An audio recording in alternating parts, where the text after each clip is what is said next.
Hey everyone, as you can see, I'm in a slightly different location today. I am doing that long-awaited test drive with the Nissan Leaf to promote the EV selfie contest. Make sure to enter for your chance to win a $250 gift card by taking your EV selfie and tweeting it to the Electric Generation on Twitter or Facebook. So I'm gonna hit the road now and take my test drive, and I'll catch up with you guys later. All right, I'm off.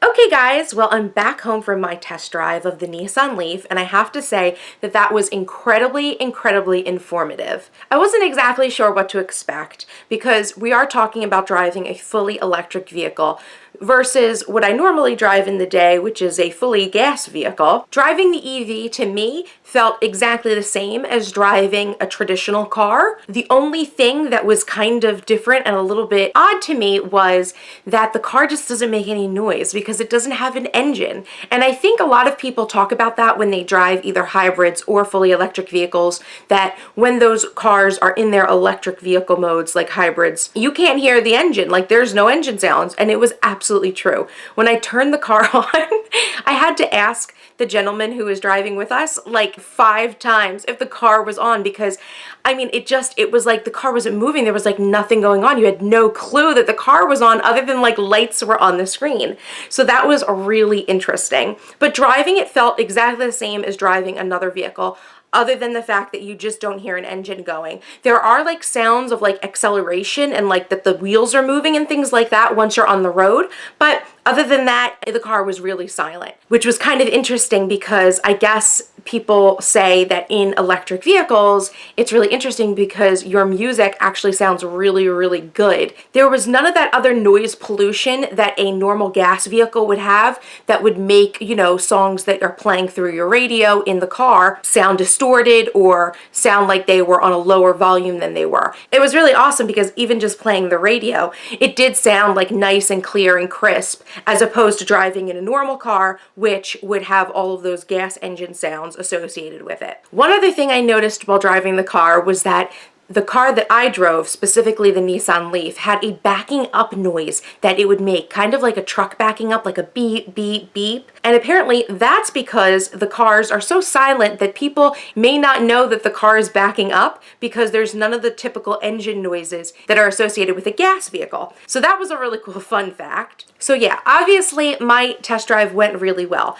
but I also learned a lot of interesting facts about electric vehicles that I was really honestly surprised to hear about. For one, the electric vehicle that I tested out, specifically the Nissan Leaf, is actually quite affordable. You would think that an electric vehicle with all that sort of futuristic technology would cost you an arm and a leg, but the Nissan Leaf was actually pretty competitively priced with other similarly sized cars. And talking about the size of the car, the Nissan Leaf specifically was really roomy. I actually thought that the car would be like a little teeny tiny like bug kind of a car, but it was actually really roomy. My husband, who is 6'2", and he's like built like a linebacker, we put him in the back seat and he had plenty of room. So it was not a teeny tiny car. Like, this is a car that a family could have and feel comfortable with. So let's talk about the range of the vehicle. Obviously, your typical vehicle that is gas powered can travel 200 to maybe 400 miles on a full tank of gas, depending on the model and the fuel economy. EVs are a little bit different. They're a little bit more unique. They can go 75 miles, just about 75 miles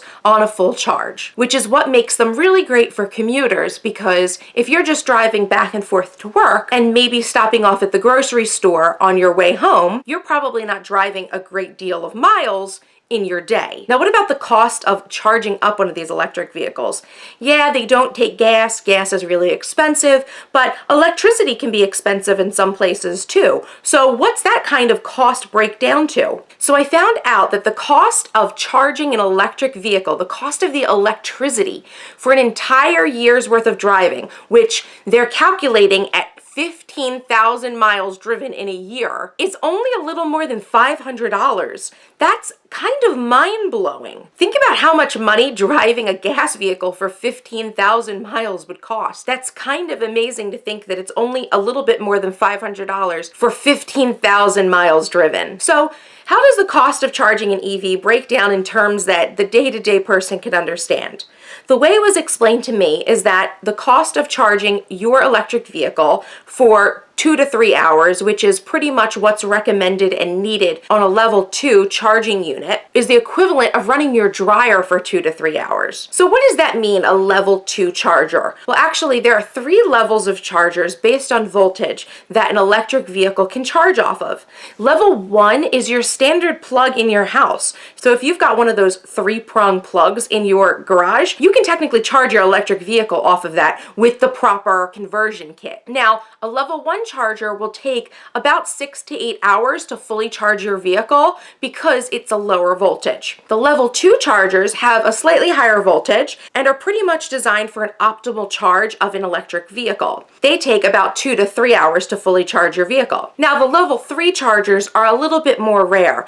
They actually take about 20 minutes to an hour to charge your vehicle. They're a super quick charging option, but like I said, they're a little bit more rare, and what's recommended, at least by Nissan for the Nissan Leaf, was the level 2 charger. So what if you want one of these level 2 chargers put in your house? How much does that cost? On top of buying a car, you'd think, I've got to get all this specialty electronic stuff installed in my garage. How much is it going to set me back?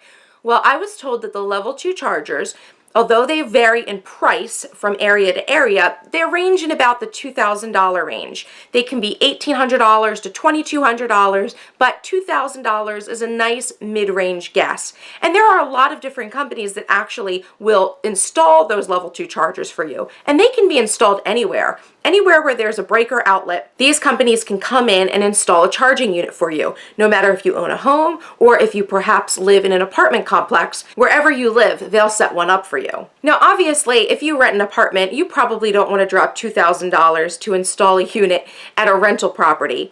So that's why I think that these EVs are really geared towards families or homeowners that really just need an electric vehicle to get around for their commuting needs. Although I'll admit there are some upfront costs associated with owning an EV, calculations show that you can actually save about $9,000 over 5 years owning an electric vehicle over a gas vehicle. Remember, EVs don't have things like transmissions, they don't have catalytic converters, they don't need oil changes. The maintenance on an EV is incredibly low. So think about not having to go get an oil change or your annual checkup, or even a tune-up every year. The only thing that EVs need regular maintenance on are brake pads, which apparently run down at half the rate of a gas-powered vehicle, and their tires. They need to be rotated and well-balanced, and you have to make sure you replace your tires from time to time. But other than that, think of all the maintenance costs you're saving owning an EV over a traditional vehicle. EVs just don't have all of those parts that break on a traditional gas vehicle. So you might be asking yourself, well,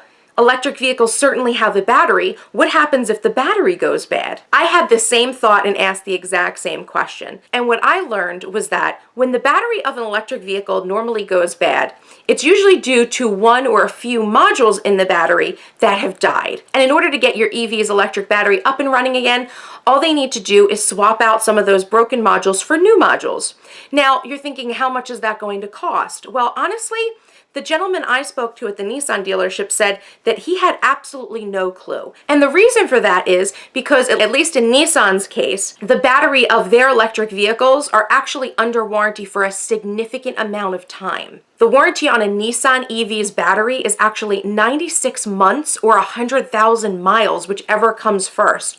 So EVs haven't been around long enough for anyone actually to see how much it would actually cost to replace the battery, because the dealerships have just been fixing the module problems as they arise. 96 months and 100,000 miles, that's a really long lifespan for your battery to be under warranty. Think about engines and gas cars. Your engine isn't under warranty for that long. 96 months is something like 9 years. And the average length of time that people in the US own a car is now about 10 years. So basically, for the entire time that you're going to be owning this vehicle, it'll be under warranty. And then the things that won't are incredibly common and easy to fix, like brake pads and tires. So yeah, I personally feel so much more informed after my experience test driving the Nissan Leaf. I'm really excited that I got this opportunity to investigate EVs a little bit more, especially since I'm a real tech lover.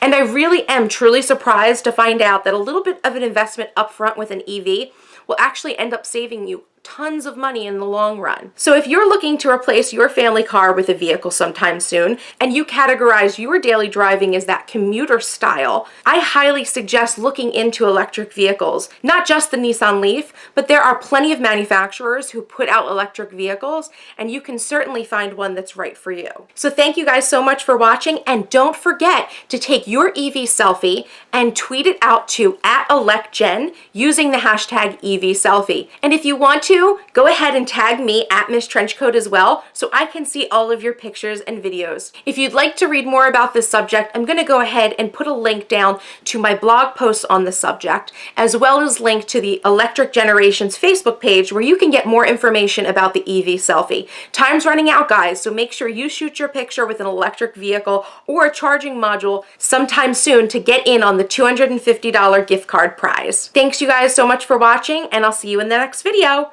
Bye-bye.